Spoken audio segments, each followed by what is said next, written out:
apa kabar Anda semua? Kali ini seperti biasa saya akan mengajak Anda untuk ngobrol dengan Profesor Rocky Gerung. Hancur. Ini lagi heboh kelihatannya soal undang-undang haluan di Pancasila RUU. PDIP merasa ditinggalkan sendirian gitu. Partai-partai yang lain buang badan gitu kalau bahasanya PDIP. Jadi ini apa yang terjadi sebenarnya Bung Rocky? Saya juga sedih dengar keluh kesah itu kan, masa buang badan terus. Yeah. Karena ini politik ya biasa aja. Juga kan dulu awalnya kan PDIP mau menjebak ya sebut aja politik Islam. Dalam hal ini proponennya PKS bahwa kalau nggak ikut dengan pembahasan atau kasih sinyal menolak RUU haluan ideologi Pancasila itu artinya pro khilafah tuh. Ya sekarang berbalik kan, yang setuju dengan RUU itu pro PKI yang kena duluan. Gawat ini. PDIP. Jadi skornya 1-0 buat PKS gitu kan. Oke. Karena mungkin PKS lebih cerdas untuk membaca. Ya nggak mungkin dalam suasana menyebutkan Pancasila terus kalau PKS nolak pada waktu itu udah pasti PKS yang kena kan. Tapi juga PDIP tidak peka dengan perkembangan keadaan, terutama ketegangan karena limpahan tenaga kerja Cina, karena ketegangan di Cina Selatan tuh. Jadi dia masih berpikir bahwa dia seolah-olah ini politik itu vakum dengan variabel-variabel eksternal. Dia tetap ngotot supaya RUU itu dijalankan. Padahal momentumnya udah hilang. Nah, itu yang dibaca oleh partai-partai yang dianggap oleh PDIP sebagai buang badan. Saya kira mereka nggak buang badan. Mereka justru bikin analisa yang betul-betul telak. Gitu. Sehingga mereka merasa, ya kalau ikut sama-sama berarti jeblok sama-sama dong. Biarin aja yang kejeblos gorong-gorong tuh banteng doang tuh. Yang lain maunya tetap di trotoar. Iya. Mungkin mereka ini terlalu pede ya, karena selama ini pembahasan di undang-undang DPR itu mulus-mulus saja, bahkan sampai yang sekelas RUU pandemi pun bisa lolos, terus Minerba juga lolos. Jadi mereka pikir sekali ini pasti juga lolos juga gitu kan.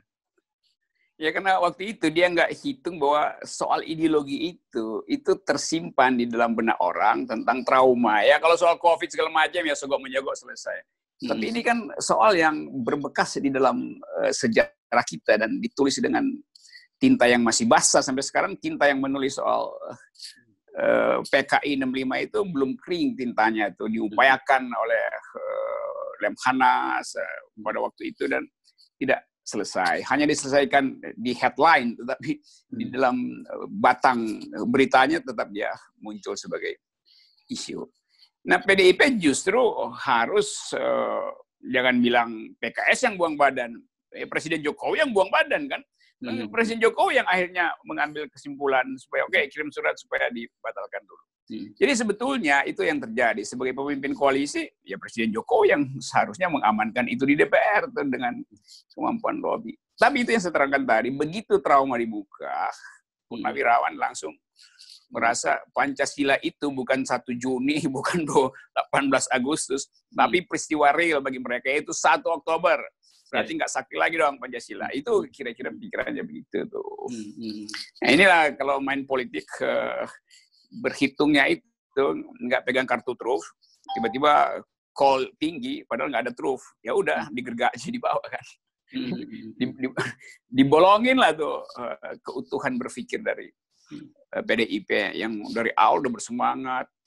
Kan ini konsekuensinya panjang, berarti BPIP luntang-lantung dong statusnya, nggak ada proteksi undang-undang, cuman kepres segala macam. Berarti nanti anggarannya bisa dibatalin lagi dong. Jadi yang resah juga bukan cuma PDIP, tapi BPIP, gajinya juga bisa dipersoalkan lagi karena nggak ada proteksi undang-undang, segala macam lah tuh. Saya sih senang-senang aja karena politik akhirnya tumbuh di dalam yang dulu kita duga bahwa ini pasti akan terjadi internal struggle di dalam kabinet. Karena soal-soal yang remeh-temeh beginian nggak dihitung secara awas. Ya itulah. Oke, jadi internal struggle itu kan kita bisa lihat misalnya pada yang mulai keras sekali kan MUI, Majelis Ulama Indonesia, dan yang notabene ketua nonaktifnya adalah Wapres Maruf Amin. Kemudian di Purnawirawan TNI yang dipimpin oleh Pak Tri Sutrisno dan notabene adalah anggota PDIP juga. Ini kan jadi sangat mengejutkan ini reaksi semacam ini tentu ya. Jadi kita melihat bahwa politik Indonesia itu ada variabel yang biasa disebut tidak dimunculkan, tapi mesti diandaikan dia ada terus-menerus. Jadi situasinya sebetulnya statusnya variabel, tapi di dalam hal kalkulasi dia ada konstanta. Jadi soal 65, soal macam-macam isu, itu kan mestinya udah dianggap sebagai sesuatu yang udahlah, jangan diganggu-ganggu ya begituan tuh. Tapi ini kan pertandingan dungu di antara kekuatan yang ingin mencari isu baru untuk dijaminkan sebagai legacy. Nah, kan kita bisa analisa apa kepentingan PDIP mengajukan sesuatu yang kemudian akan membelah masyarakat. Ya satu-satunya kepentingannya adalah mengembalikan legacy Soekarno kan. Karena nanti 2024 orang nggak ingat lagi tuh PDIP apa, COVID isunya kemana-mana tuh. Terus PDIP terlibat juga di dalam penyusunan undang-undang COVID segala macam, ada di dalam semua kebijakan. Tentu dia mau naikkan satu isu yang bisa mengingatkan ulang orang bahwa dia adalah partai pendiri bangsa tuh, dengan cara yang yang agak tidak bermutu sebetulnya, karena langsung pergi pada dalil terakhir, yaitu Pancasila itu adalah Ekasila. Ya orang agak ingat, berarti Anda Soekarno doang dong. Pancasila itu lebih tinggi dari Soekarno. Dirumuskan di dalam konstitusi, artinya dia udah melampaui Soekarnoisme. Jadi mau mengembalikan pada atavisme, kalau istilah antropologi, atavisme, keaslian itu nggak ada gunanya. Padahal PDIP kan cuma itu wacananya, dia nggak bisa berpikir tentang perkembangan politik dunia, dia nggak bisa masuk di dalam isu lingkungan, dia nggak bisa masuk di dalam teori-teori keadilan sosial yang mutakhir. Lalu dia cari semacam teori primitif, yaitu Pancasila itu. Jadi semuanya mau diterangkan dengan Pancasila. Nanti lama-lama orang akan tanya tuh, nanti coba kita baca misalnya tuh, di draft itu bahkan import harus berdasarkan Pancasila. Jadi barang import yang berdasarkan Pancasila itu apa aja tuh. Nanti kalau ada orang ahli kimia import air raksa, nanti ditanya, ini air raksa ini berbasis Pancasila apa enggak tuh? Boleh dipakai buat membutakan orang atau... Jadi soal-soal begituan tuh. Kan itu orang anggap ini kok jadi omnibus law baru. Undang-undang HIP ini. Kalau kita membaca petanya, kira-kira sekarang petanya seperti apa? Kalau dulu, kalau bukan dulu lah, beberapa pekan lalu kan kita taunya itu terbagi dua. Ada kelompok yang dulu pro cebong dan kampret gitu ya. Sekarang ini kan kelihatannya semua itu sudah berubah total ya. Justru ada semacam realignment dari kekuatan-kekuatan politik. Kalau kita misalnya lihat Muhammadiyah, NU, MUI, bahkan Purnawirawan dalam satu blok yang menolak RUU HIP, dan partai-partai lain juga ikut ke sana, sementara kemudian PDI dalam hal ini sendirian. Ya, realignment-nya justru menguntungkan Presiden Jokowi itu, karena Presiden Jokowi merasa dia di backup akhirnya oleh Purnawirawan, oleh MUI juga udah kasih poin, Pak Jokowi akhirnya jadi negarawan yang bijaksana. Nah itu artinya kecemburuan PDIP akan meningkat. Dan Jokowi sebagai seorang player, tentu dia akan lihat kalau PDIP-nya memburuk, dia nggak akan tolong. Karena dia ingin cari penyelamat baru, dan orang nggak mungkin Jokowi die hard untuk membela PDIP yang dia tahu lagi jadi public enemy. Sebagai seorang oportunis dalam politik kan, presiden sebagai aktor politik akan berpikir begitu. Ya. Itu artinya komposisi di dalam pendukung itu juga akan berubah. Ya Golkar juga pasti merasa oke, mending pro presiden tuh. Nah beberapa tokoh Islam yang juga profilnya politis, lebih politis ketimbang ideologis, merasa ada peluang. Jadi apa ujungnya? Sangat mungkin semua bertaruh lagi. Nah, Jokowi nanti pasti akan ditekan oleh PDIP, dan itu akan menghasilkan gejolak dalam kabinet. Dan Jokowi mungkin kalau dia berpikir lebih strategis, dia akan ambil momentum ini untuk sekaligus bikin reshuffle kabinet lagi. Maka yang lain tadi udah mulai berpikir lagi, wah gue diundang masuk lagi nih. Jadi inilah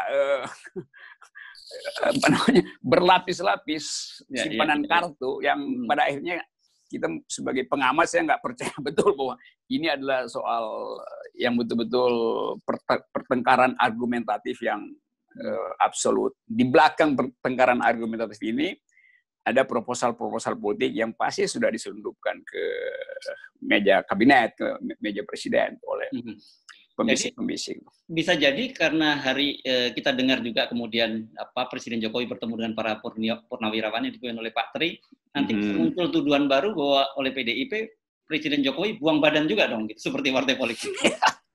Harusnya kalau PDIP konsisten, mesti kasih semacam sinyal menegur presidennya kan. Kan dia tetap statusnya sebagai petugas partai kan belum dicabut oleh Ibu Mega. Gimana nih petugas kok nggak menjalankan tugas itu? Sebetulnya etikanya juga begitu, karena memang orang bisa ini usulan DPR, iya, tapi begitu jadi RUU, Presiden diminta untuk tanda tangan, berarti draft sebelumnya sebenarnya Presiden sudah setujui kan, tinggal formalitas saja tanda tangan.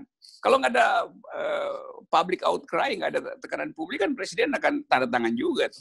Jadi tidak karena pengertian Presiden yang utuh bahwa Pancasila ini penting, lalu dia tidak tanda tangan, tapi karena memang oportunisme politik.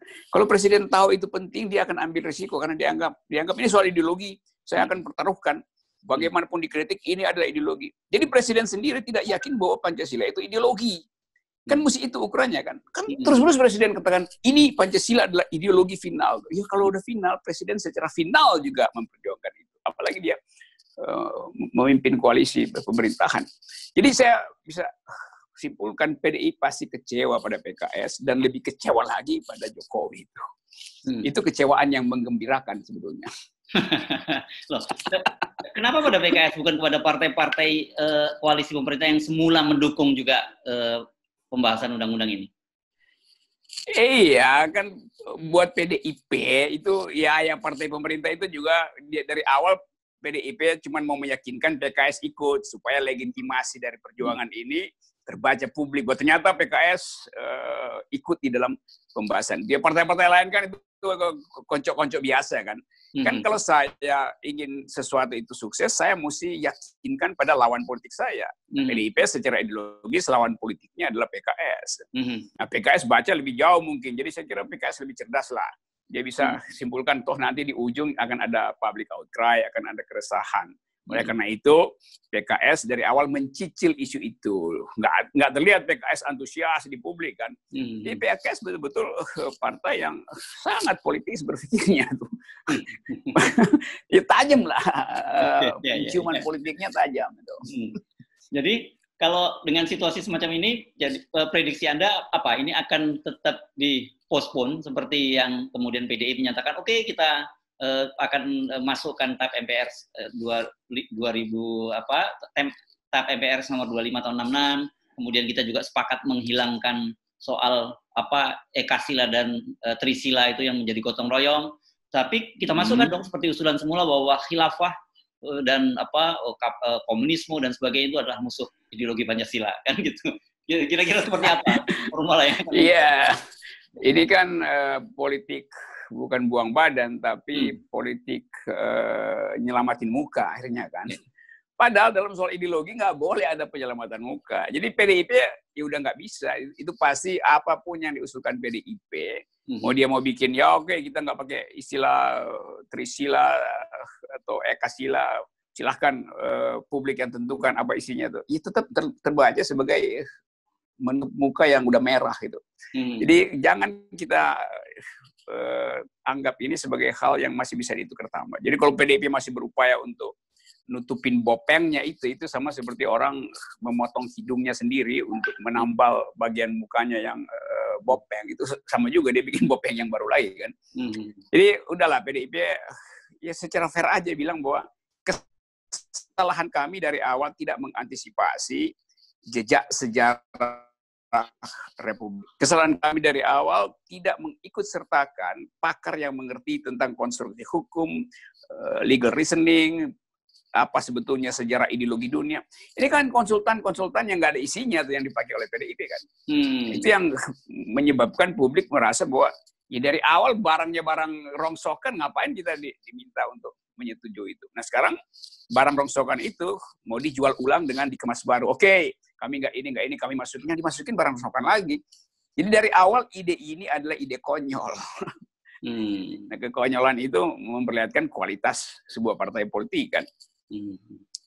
Oke. Itulah.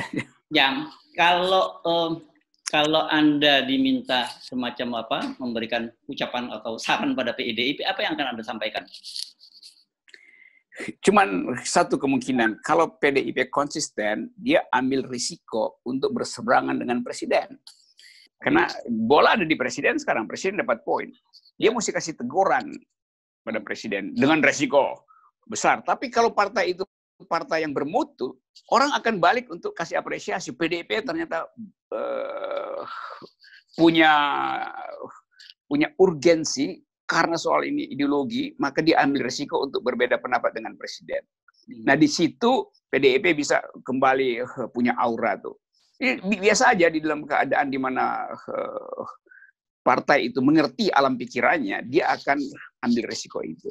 Tapi kalau itu dia nggak lakukan, itu artinya orang akan anggapnya memang PDIP adalah partai yang konyol. Karena dari awal dia mengumpankan diri pada pembicaraan yang peka, dan akhirnya dia nggak punya peralatan untuk mengembalikan persoalan bila isu itu dibully oleh masyarakat. Yang terjadi sekarang adalah itu. Ya. Jadi saya dorong sebetulnya PDIP untuk fight aja kan. Bukan saya setuju dengan undang-undang itu, tapi prinsip memperjuangkan sesuatu. Lain kalau prinsip itu undang-undang teknis, ya PDIP boleh mundur. Loh ini ideologi PDIP itu Pancasila. Kalau dia mundur artinya orang anggap kalau begitu apa yang khas pada PDIP? Kalau Soekarnoisme nggak bisa dia perjuangkan, lalu apa yang mau dia perjuangkan? Jadi PDIP mesti dorong terus bahwa kami tetap akan lakukan segala upaya karena Soekarnoisme itu berbekas di dalam batin dan dada semua banteng kan, itu yang mesti dikeluarin kan, buat menguji apakah ada yang disebut patriotisme di dalam partai itu tuh, gitu. Ini sekali lagi ya, lepas dari soal saya setuju apa nggak sih, tapi saya mau berpikir dari dalam partai. Kalau saya ketua partai PDIP, saya akan tegaskan itu. Kami Soekarnois memang, jadi kami akan perjuangkan itu. Orang akan bilang lebih bagus mana jadi Soekarnois sampai jadi Indonesianis. PDIP akan harusnya ketat mengatakan bahwa Indonesia tidak bisa dipisahkan dari nama Soekarno. Yang terjadi sekarang nggak ada satu kader PDIP yang berani tampil di publik untuk ucapin itu. Jadi moralnya udah jatuh sebetulnya. Masa banteng jatuh moral?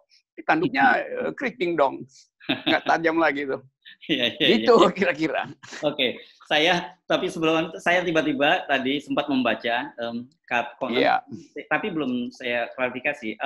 PDIP membuat press release tentang pemindahan ibu kota Palestina ini. Tiba-tiba juga menurut saya ini saya menduga ini pengalian isu gitu ya, Bung Rocky, kalau memang betul terjadi. Apa beritanya? Jadi disebutnya gini, PDI Perjuangan usul pemindahan ibu kota Palestina bentuk ketidakadilan baru.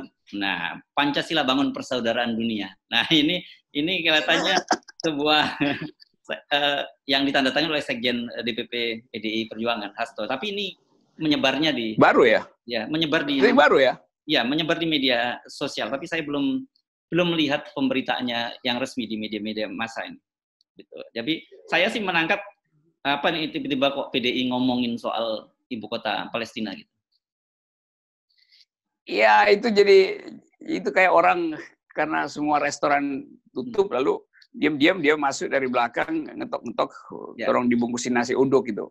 Jadi tetap orang anggap bahwa ya udah apapun yang mau diucapin PDIP intinya adalah PDIP tidak bisa mempertahankan ideologi yang sebetulnya mau disebut Soekarnoisme atau Pancasila versi PDIP, padahal itu permainan utamanya tuh. Ya kalau dibilang PDIP pro anti pemindahan, ya orang bilang poinnya apa itu. Orang akan bahkan bilang loh jangan-jangan judulnya salah, jangan-jangan yang dimaksud PDIP pro pemindahan ibu kota Jakarta ke Kalimantan, bisa dibully begitu kan? Ya. Oh, ternyata sudah ada beritanya nih, Bung Rocky. Memang apa? Berita terbaru nih. Jadi PDIP tolak rencana pemindahan ibu kota Palestina. Saya kira ini kan peristiwa yang sudah cukup lama ya. Kenapa tiba-tiba ujung-ujungnya muncul gitu? Saya kira juga itu tetap salah ngedit itu sih beritanya tuh. Yang benar PDIP tidak menolak pemindahan ibu kota Jakarta ke Kalimantan. Maksudnya begitu beritanya. Tapi oke lah, ini permainan isu mutakhir. Jadi kita mungkin ingin membaca kemampuan PDIP untuk mencari cara keluar dari tadi nih jebakan permainan politik ideologi dengan memperluas wilayah pembicaraan. Tapi sebenarnya dia tidak memperluas, dia justru mempersempit isunya tuh. Yaitu ini soal jadi orang akan bilang berarti PDIP pro pikiran Muslim. Loh, ini bukan soal pikiran Muslim. Ini adalah soal pemindahan ibu kota itu kan nggak ada urusan dengan khilafah apa bukan khilafah, nggak ada urusan ideologi di situ. Itu sebetulnya tukar tambah politik luar negeri Trump di Timur Tengah yang bisa dia ubah juga kalau eskalasi politik dengan Cina berubah, dia juga bisa ubah kebijakan yang dia putuskan waktu itu. Oke, jadi sekali lagi menurut Anda kali ini banteng kejeblos ya? Banteng kejeblos. Maksudnya kalau PDIP ngomong begitu, nanti kita dengar lagi sore, PDIP setuju dengan proposal Donald Trump untuk menghajar Cina karena soal Uighur, karena undang-undang Uighur yang barusan diresmikan 2 hari lalu itu kan begitu. Kalau mau balancing kan, coba aja lihat. Kalau itu jauh lebih aktual ya, itu jadi ya. Ya itu. Kalau tiba-tiba ngomongin ibu kota Palestina ini kayak nggak ada angin, nggak ada. Kenapa ngomongin ibu kota Palestina? Aduh. Oke, mari kita ikuti perkembangan berikutnya ini. Kelihatannya akan semakin menarik ya, Bapak berikutnya, Bung Rocky. Iya, karena walaupun Presiden udah bilang itu tarik, PDIP udah tidak ngotot lagi. Tapi kan after taste-nya kan terasa pahit kan. Pahit buat PDIP, pahit buat publik yang tidak menyaksikan perdebatan. Tiba-tiba Presiden udah katakan tarik. Sekarang bolanya Presiden pegang, Presiden rekrut lagi purnawirawan untuk supaya dia dapat legitimasi. Kan yang diuntungkan sebetulnya adalah Jokowi hari-hari ini. Iya. Saya kira kita mungkin nggak perlu kaget kalau dalam beberapa hari ke depan Presiden akan bertemu MUI, bertemu Muhammadiyah, bertemu NU, bertemu PGI, nggak kaget itu ya? Akan ke situ ya? Kayaknya jadwalnya udah disusun sama Menseknek tuh, besok sini, besok situ. Tentu dengan janji-janji kecil kan, pasti ada janji-janji kecil tuh kan. Oke. Ya kayak banteng makin terperosok lah, tuh. Sayang. Baik, kita tunggu perkembangan berikutnya, Bung Rocky. Sip.